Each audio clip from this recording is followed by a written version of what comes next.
Eh, Ngapain kamu sini? kamu ngapain kabur-kabur? Ayo pulang. Mau? Bisa aku. Yaudah kalau gitu, mana uang dolar aku? Uang dolar apa? Uang dolar aku!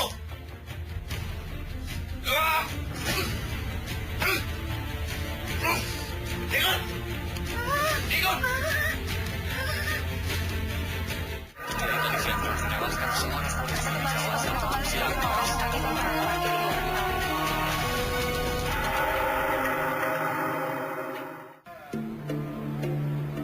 Kamis 31 Desember 2015, polisi sektor Bekasi Kota berhasil mencokok Erik Estrada.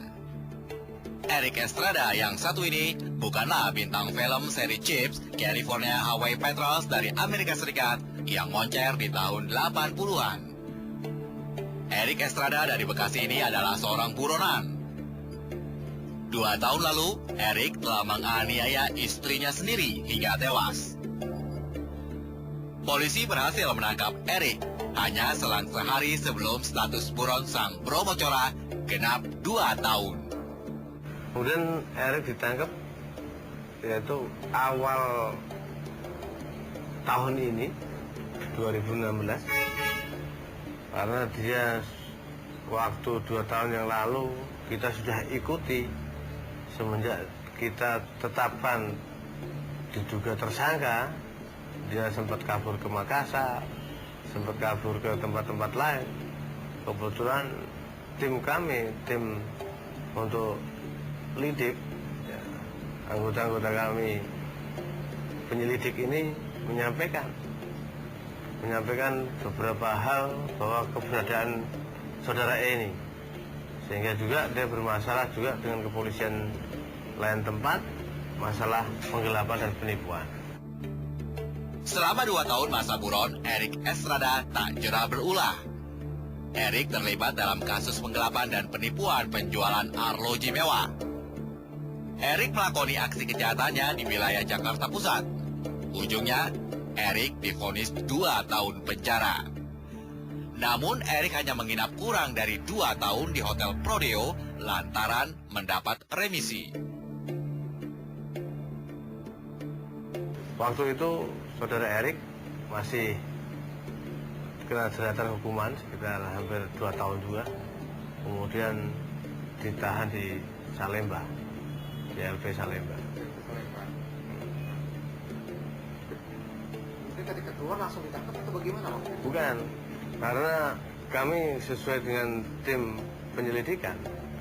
Nah, tim penyelidikan kami menyatakan bahwa dia sesuai dengan hasil sidang harusnya tanggal 26 September 2016. Tetapi di akhir 2015 sudah menjalani semua dan sudah keluar. Karena beredarnya yang bersangkutan dan juga tersangka ini, kami lakukan penangkapan apapun bentuknya karena untuk mempertanggungjawabkan apa yang diperbuat, yang telah melakukan penganiayaan berat sehingga orang meninggal dunia. Walaupun mau 2 tahun, 3 tahun sampai 10 tahun pun tetap kami kejar. Baru beberapa hari keluar dari LP Cipinang, Erik harus melanjutkan hidupnya di ruang tahanan lagi. Erik harus mempertanggungjawabkan kejahatannya yang lain, karena dialah aktor utama penganiayaan terhadap istrinya sendiri hingga tewas. Saudara E ini dari awal merasa cemburu, kemudian mengajak temannya ke rumah istrinya sendiri, yang kebetulan istrinya sebagai korban ini lagi hamil 7 bulan. Kemudian bermaksud saudara E ini mau menjemput istrinya, dan istrinya tidak mau adanya cekcok karena ada teriakan, karena itulah ibunya korban ikut masuk, ikut mengetahui hal yang dilakukan Erik, yang dilakukan saudara E ini. saudara ini melakukan penusukan pada leher almarhum. Almarhum sempat berteriak yang mengundang beberapa masyarakat ikut terdengar, sehingga apa yang dilakukan ibunya juga terkena tusukan perut badik, sebuah badik dari rekanannya, saudara E. Erik menganiaya istrinya Desi Hayatun Nufus hingga tewas pada 26 Januari 2014. Saat itu, Desi baru berusia 21 tahun. Penganiayaan terjadi di rumah Desi di Kampung Rawa Bebek, Bekasi Barat, Kota Bekasi. Dalam peristiwa itu, Fatoya, ibunda Desi, juga terluka akibat sabetan benda tajam. Namun nyawa Fatoya masih bisa diselamatkan. Maling! Maling dong! Maling! Maling! Kayaknya aku kenal kamu ya. Kamu Desi kan? Yang dulu ngekos di Ubud.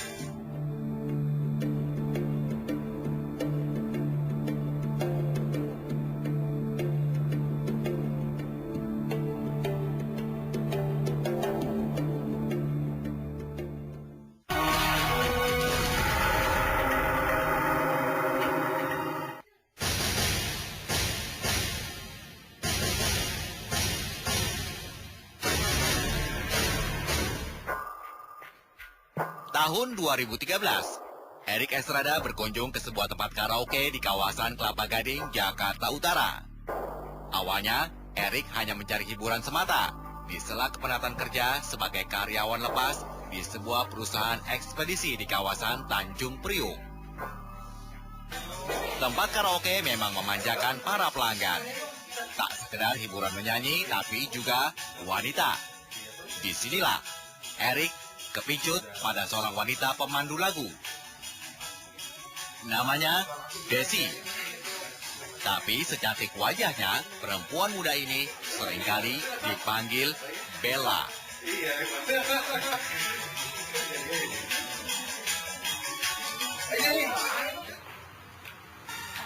Nah, ini dia. Ini dia. Kita sudah datang, sudah telepon nanti udah datang sini. Tapi kayaknya aku kenal kamu ya. Kamu Desi kan? Yang dulu ngekos di Ubud sama ujung malam itu? Abang Erik bukan ya? Iya, ya ampun, apa kabar? Bisa aja, kamu tuh tambah cantik aja sekarang. Saya ketemu sama Desi tahun 2013, Pak. 13 Tinggal dia kebetulan waktu itu kerja di karaoke, Pak. di karaoke. Di karaoke, Pak. Di daerah mana? Di daerah Kelapa Gading, Pak. Kelapa Gading. Iya, Pak. Dia kerja di karaoke sebagai apa? Pemandu, Pak. Pemandu nyanyi, Pak. Oh, pemandu lagu. Iya, Pak. Kayaknya gue ada rasa gitu deh sama Erik. Terus enggak. Iya biasa deh gue. Cuma gue menurut lo gimana? Ikutin aja. Iya kan gue? Ya sih kayaknya. Lo mau deh gue belum tanya.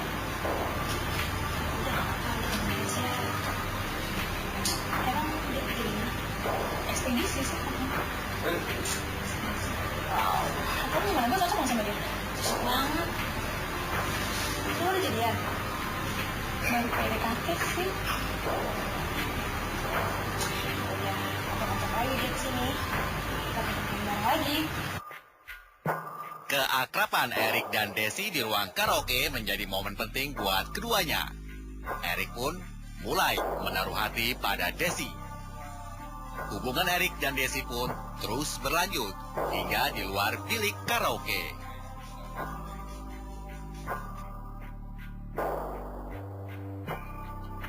Waktu itu posisi dia waktu itu hamil, Pak. hamil tapi bukan dari saya, Pak. Oh gitu. Jadi pas bulan 6 2014 dia udah hamil waktu itu, Pak, di situ.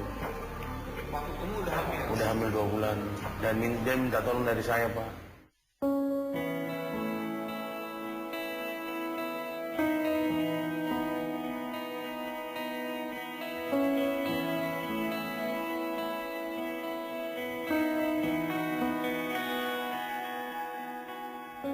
Oh ya, sayang, aku sayang banget. Aku nggak mau anak ini dari papa kamu. Jadi kamu mau kan lebih sayang? Ini beneran serius aja, bisa bohong sih.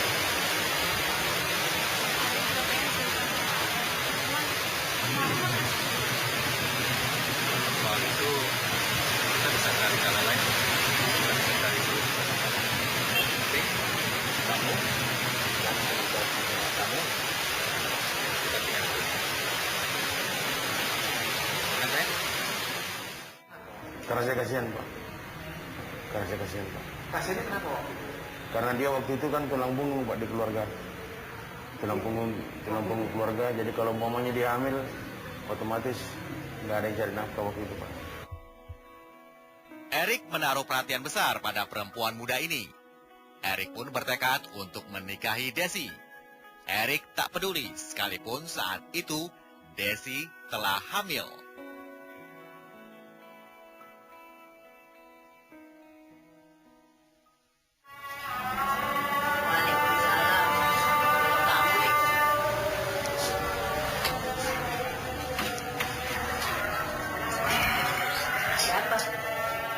Jadi gini, Bu.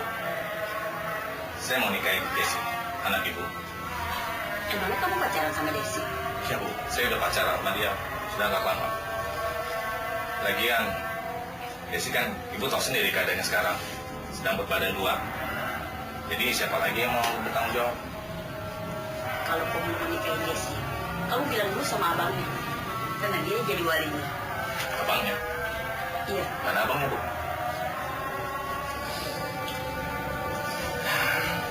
Bang Iing. Jadi gini, Bang. Aku mau nikahi Desi. Adik dari Bang Iing. Kamu benar mau nikahi adik saya, Desi? Benar, Bang. Benar, Bang.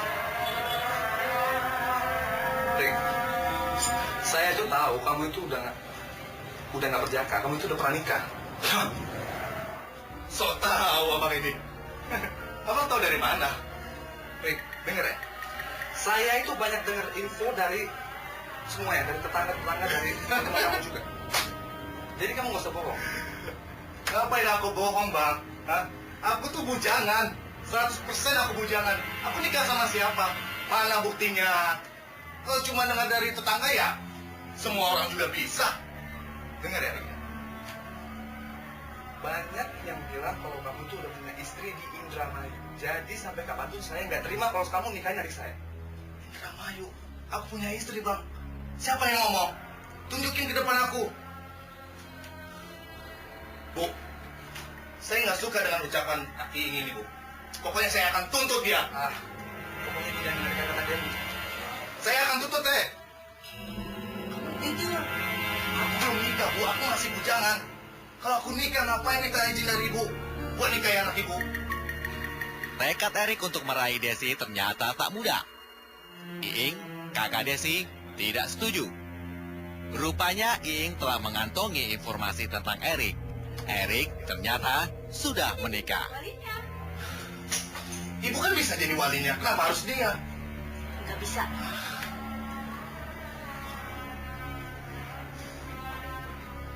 Baiklah kalau begitu. Saya pergi. Assalamualaikum. Ya kata anak saya yang laki kan, saya tahu katanya kamu tuh udah punya istri, udah punya anak gitu. Sok tahu katanya gitu. Itu katanya begitu aja dia udah nggak suka itu sama anak saya. Saya nggak terima, Bu. Tadi si Iing ngomong begitu katanya gitu. Saya mau perkarain katanya gitu. Lah emang kamu udah punya istri belum? Belum, Bu. Ibu nggak percaya nih. Langsung ambil Quran. biar ibu supaya percaya sama saya katanya gitu, bahwa maksudnya masih sendiri gitu. Tapi sebenarnya saya nggak percaya lah, masa segitu belum punya istri. Selama ini Erik terus menyimpan rahasia jati dirinya. Semuanya merupakan strategi agar upaya meraih Desi berjalan mulus.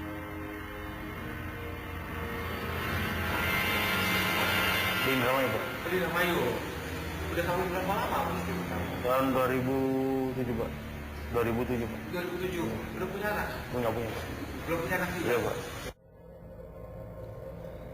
Oktober 2013, Erik menikahi Desi. Tapi, tak seorang pun anggota keluarga Desi yang tahu. Tapi nikahnya juga saya nggak tahu, Mas. Nikahnya nggak tahu. Hari apa, jam berapa, ya nggak tahu. Dia kan kalau nikah, urusannya yang tahu kan Pak Udin tuh. Mantan RW sini. Saya nikah 2014, Pak. 14. Iya, Pak. Sama siapa ya? Sama Desi, Pak. Sama Desi. Iya, Pak.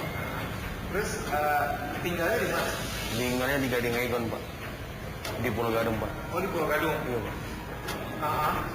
Kontrak atau? Saya nyewa apartemen, Pak. Oh, ini apartemen. Iya, Pak. Abang! Setelah berhasil menggenggam Desi, Erik segera memboyong wanita idamannya ini untuk tinggal di apartemen. Erik dan Desi pun menghadapi babak baru dalam hidup satu atap. Kayaknya enak apa nih? Mirip apa nih pasti? Mau, ini dari mana? Udah banget. Kasih laki-laki. Mak! Sidang main HP. Ini nggak diberesin. Bapak kan udah pulang kerja capek mau istirahat. Ini ngapain nih? Senyum-senyum. Apa sih tuh? Kamu lagi main sama cowok ya? Hah? Hah?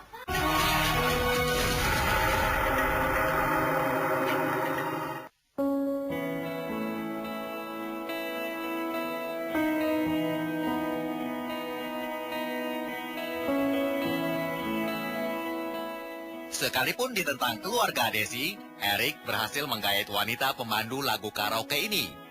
Mereka kemudian hidup bersama di sebuah apartemen.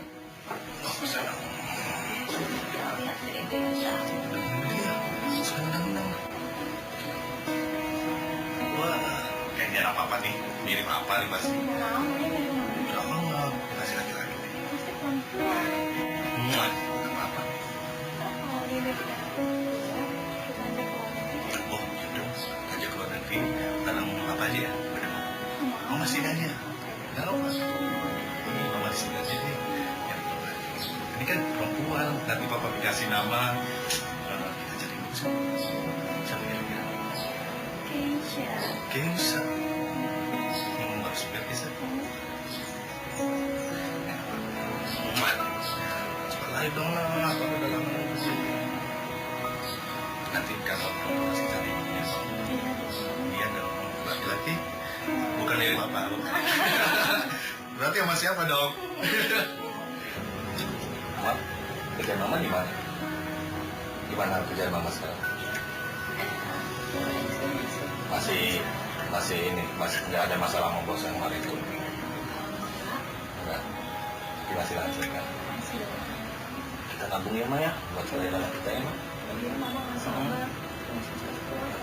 Aku mau bikin kamar khusus buat dia. Jadi kita bikin di belakang tuh masih ada gudang kan bisa kita ubah. Jadi buat si Dede. Papa bisa nggak sama Dede? Mama di sini aja sendiri. Kok gitu? Iya, iya kan aku butuhnya ini doang. Loh ini kan bukan ladang aku tadi kan? Ada tadi tuh. Iya dong, di sini aja. Kok nggak ini sih mah? Apa lainnya sih nggak sabar nih. Mama juga nggak sabar. Abang, Ya saya gimana bisnisnya? seperti ya biasa mah. Ya tapi suka ada masalah dikit lah. Dia juga. Ya orang dia juga biasa lah. Kalau dokumen belum beres kan nggak bisa keluar. Mau ngajak banget ya di sana? Iya, kasih saya. Pokoknya mama tenang aja di rumah ya. Semua buat mama dan buat anak kita. Ya. Namun belakangan hari-hari penuh kemesraan Erik dan Desi mulai diwarnai keributan. Biasanya keributan bermula dari hal sepele. Sama jaga-jaga. Sering berantem, Pak. Waktu berantem apa aja biasanya? Biasa kalau saya kasih tahu, kenapa kamu berangkat, kenapa kok selalu kamu ulangi terus, kamu pergi terus, ngambil-ngambilan, sedangkan kamu kan punya status, kan sudah punya suami. Ya begitu Pak, kalau saya tanya begitu, kadang dia langsung ke kamar, langsung banting pintu, kadang langsung marah-marah. Gitu. Sering lempar apa? Iya Pak. Sering ngebales omongan Mas gitu.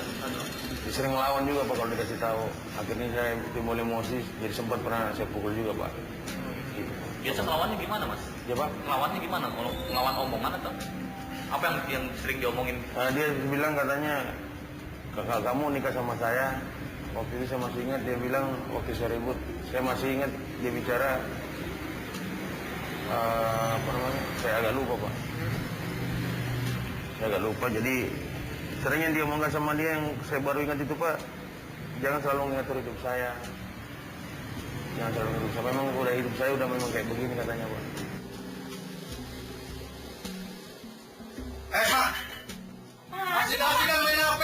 Ini nggak diberesin. Mama kan udah pulang kerja capek mau istirahat. Ini ngapain nih? Sedang-sedang apa sih tuh? Kamu lagi main sama cowok ya? Hah? Hah? Coba lihat. Coba mama lihat. Yuk. Ini siapa? Beresin. Kamu tidur. Beresin sekarang. Capek. Aku lebih capek. Aku cari nafkah buat keluarga ini. Buat anak kita. Kamu kerja cuma makan tidur. Main HP. Selingkuh lagi jangan. Itu handphone.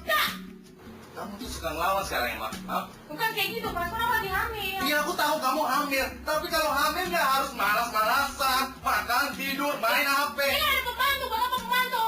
Terus pembantu yang ngerjain semua. Kamu tidak tidur doang. Hah? Pembantu tuh nggak bisa kerjain semua. Kamu ikut sekarang. Nggak. Kamu yang kerjain itu semua di sana. Jangan, Mama. Dia bantu yang kerjain. Sekarang, ikut. Diam.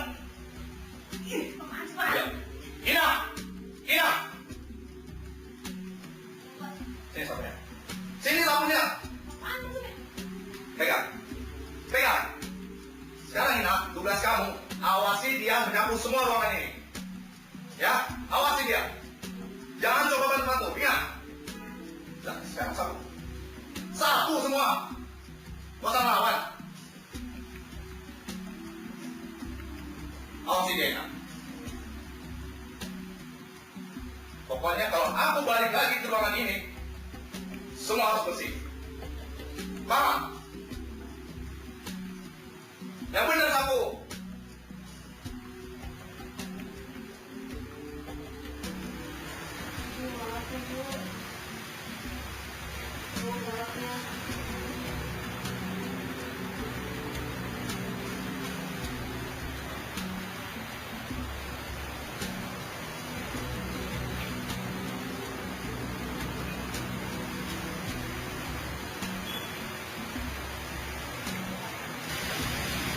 Udah sabar Ibu. Badan sehat. Iya.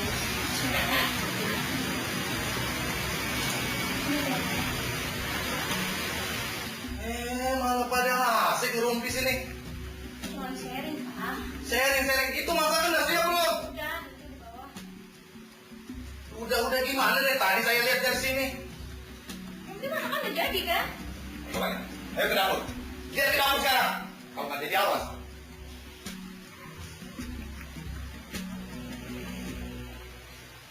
Nih. Mana yang kamu bilang masak? Mana? Hah? Ini tahu aja udah dimasak. Ini soto kemarin, Mak. Soto kemarin. Ini apa? Mau makan apa aku kayak gini? Kuali cuma pakai apa-apain. Ini masak apa kamu, Mak? Masak apa? Aku lapar. Apa? Ngomong apa? Lemas. Jadi kamu tanya tidur-tiduran di atas. Pokoknya kamu harus masak. Masak. Gak mau tahu. Aku mau makan. Ngerti? Udah kerja dong. Kepada Fatoya, sang ibu, Desi sering mengadukan berbagai perilaku kasar dan kekerasan Erik terhadap dirinya. Hingga sampailah pada suatu hari ketika Desi pulang ke rumah ibunya dengan wajah lebam-lebam. Disiksa terus dia pokoknya, orang asal pulang ke sini yang lagi belum hamil itu pulang ke sini pada bonyok gitu, pada biru semua bonyok gitu. Sini entar kan ditutupin rambut tak giniin sih, itu kenapa itu mukanya di sini ini pada biru semua. Saya mau bawa ke laporan gitu ya, ayo sih cepetan kita lapor ke polisi yuk gitu, biarin dia biar ditangkap. Ntar aja, iya ntar lama-lama di sini seminggu udah agak hilang, balik lagi dijemput ke sana. Assalamualaikum. Waalaikumsalam. Tuh, isi. Isi, nah, kamu kenapa? Terus, coba kamu lembam-lembam gini. Kamu pasti dipukulin sama Erik ya? Jawab, Des. Kan udah ibu bilang, kamu harus tinggalin Erik. Kenapa sih kamu harus masih tinggal saja sama Erik? Lihat muka kamu pada lembam kayak gini. Udah tinggalin Erik ya. Des, tinggal kata ibu. Kasihan kan? Anak kamu ini.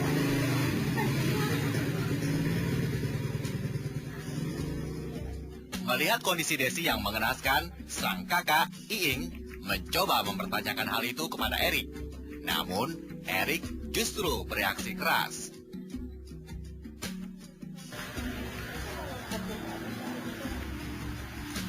Rick! Itu si Desi mukanya bengap-bengap kamu apain?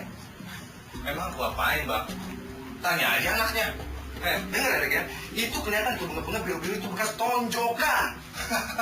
Itu mungkin jatuh kamar mandi atau jatuh di selokan. Ya tanya aja orangnya. Jatuh apaan? Kamu ya, itu anak orang bukan dijagain malah ditunjukin seperti itu. Tonjokan. Kamu mikir dong, Rick. Siapa yang nonjokin malah ngotot? Lu mau tahu tonjokan seperti apa? Hah? Nih, tuh yang ada tonjokan. Apa-apaan kamu? Erik! Kamu sini! Siapa anakmu tuh? Apa?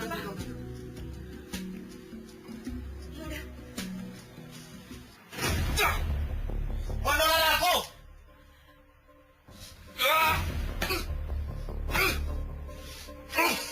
Ikut! Ikut!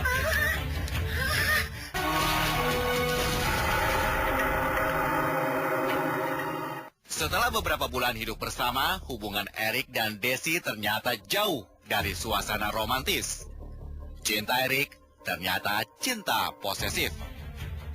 Kesalahpahaman sering terjadi dan selalu berujung pada kekerasan fisik. Ujungnya, Desi pun kabur dari apartemen Erik.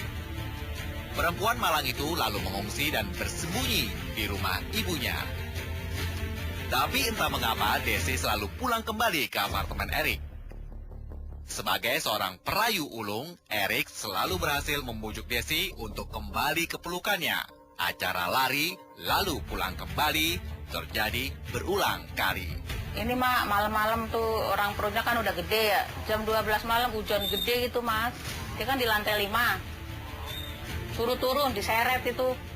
Sampai pagi, sampai jam hujan lagi. Katanya mana dingin mak, tangan pada kisut. Di parkiran mobil kurang ajar nggak itu mas? Tuh. Iya, rasa kan namanya orang tua dengar begitu kan gregetan banget ya oh Desi gitu. Udah makanya kalau dia apa ini jangan mau lagi ke sana itu bocahnya nggak tahu deh diapain itu. Udah begitu juga ntar asal ada SMS itu udah SMS-nya nggak tahu tuh ada apanya. Pasti kepincut lagi gitu. Namun setelah kembali, Erik selalu mengulangi lagi perlakuan kasarnya kepada Desi. Akhirnya, Desi benar-benar kabur meninggalkan Erik dan mengungsi ke rumah ibunya. Sementara Desi mengadu tentang berbagai masalah yang menimpa dirinya kepada sang ibu, Erik punya cerita berbeda. Erik justru mengaku kesal kepada Desi. Erik menilai Desi sungguh sulit diatur.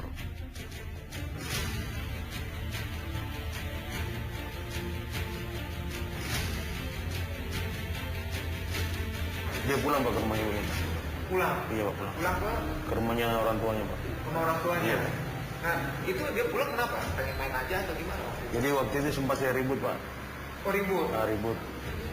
Karena saya nggak tahu permasalahannya apa. Dia pulang ke rumahnya ibunya. Dan waktu itu saya ribut Pak. Soal apa? Yang gitu. Karena dia sering keluar malam waktu itu Pak.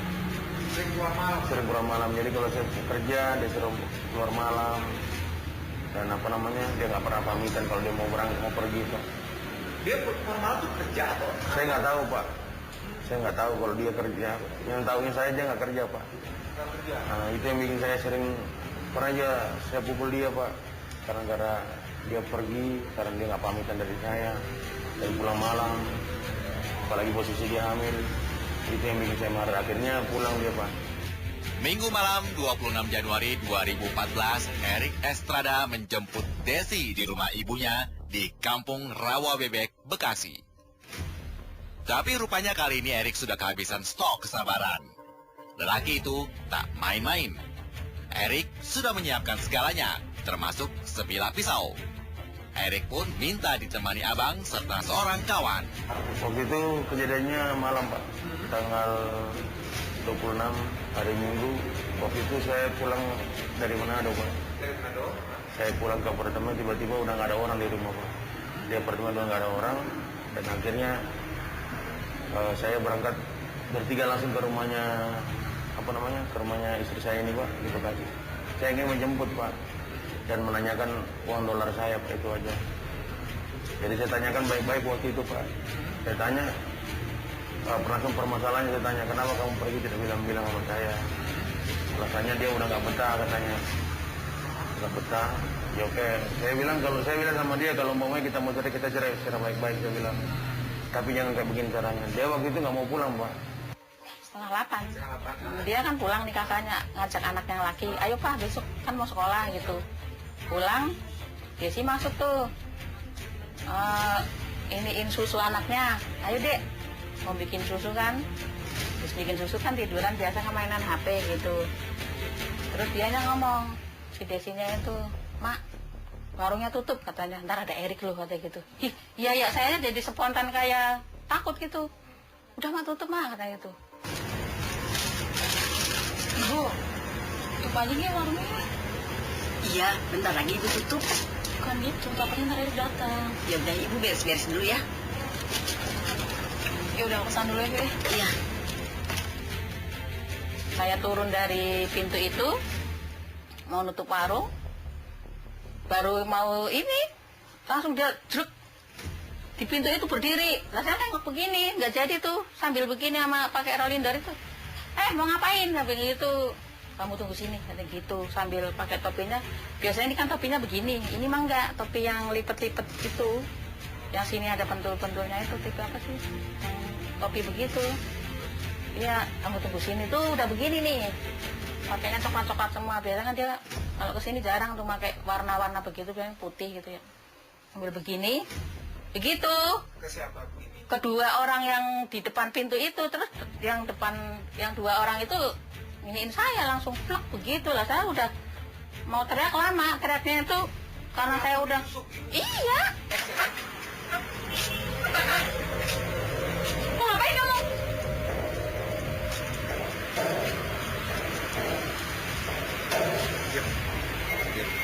Kalau ibu teriak, terus masuk.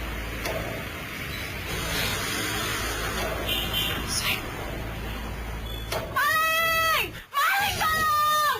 Maling! Maling! Mau ngapain kalian, ha? Kalian maju mati lu! Mundur! Kalian maju, mati kalian. Hei! Ya kamu lagi! Mau kemana itu? Diam situ, berhenti sini. Kalian! Saya mau teriak, mikirin ini pasti lagi diapa-apain tuh. Nah, saya udah ngeliat ini sobek, ya. Saya udah sakitnya kayak apa? Iya, blek begitu langsung seret. Aduh, langsung saya mau ngomong teriak, nggak bisa. Ya agak lama deh terus.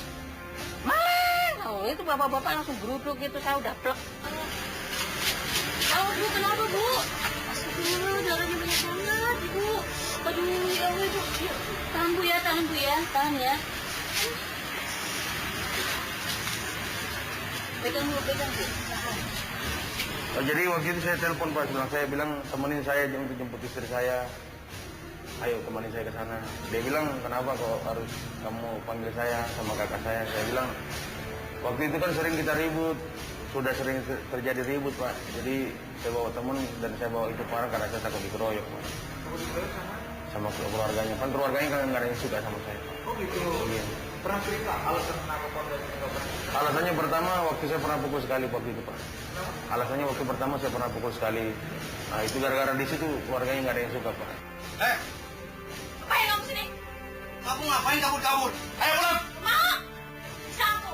Saya bilang kalau kamu udah mau pulang, kemana sekarang saya punya uang yang kamu bawa?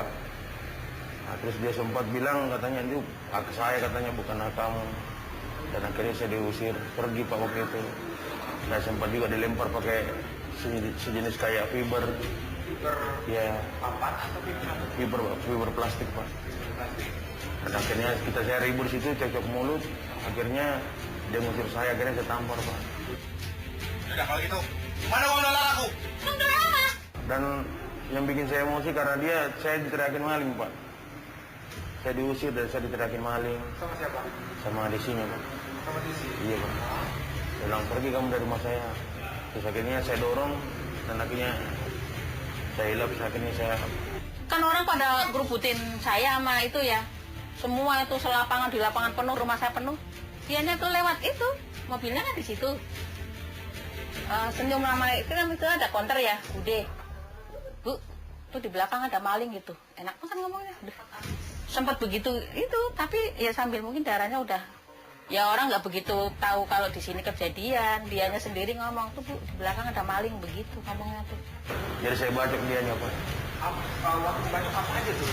3 kali Pak saya bacok Pak. Jadi pas kena leher sama pipi sama kepala Pak. Di kepala. Pakai apa sih? Pakai parang Pak. Pakai parang. Iya. Parang kita dari mana? Setahunnya parang itu sebelumnya setahunnya saya sudah punya memang Pak. Memang saya sengaja saya taruh di mobil waktu itu Pak. Oh di mobil. Di mobil Pak. Jadi setahun sebelum kejadian memang saya sudah pernah beli Pak itu Pak. Parang. Parang? Buat apa tuh Pak? Parang taruh di mobil. Untuk jaga diri aja Pak. Karena dulu kan saya punya kerjaan kan banyak saingan dulu di Perip Pak. Oh gitu. Jadi untuk jaga diri aja Pak. Ini Pak. Lihatin anak saya udah geletak di situ tuh. Dianya tuh sempat mau kepleset. Si Eriknya itu. Si almarhum di luar atau di dalam? Dari dalam. Orang tuh, waduh ruang tamu tuh udah kayak motong sapi 2. Apanya? Almarhum. Rangkap keluar. Ya keluarnya kerangnya nggak ini, tiba-tiba kok blek begitu. Terus si Eriknya itu kan pegangan itu tuh pintu itu ya, itu kan tembok dah, tangannya kan darah semua itu. Di kamar tuh diceplak-ceplakin tuh. Kamar semua. Sama tembok ini diceplak-ceplakin. Ya mungkin udah berhasil tuh begitu kali. Nah yang saya pingsannya itu kok untung anaknya nggak dihabisin.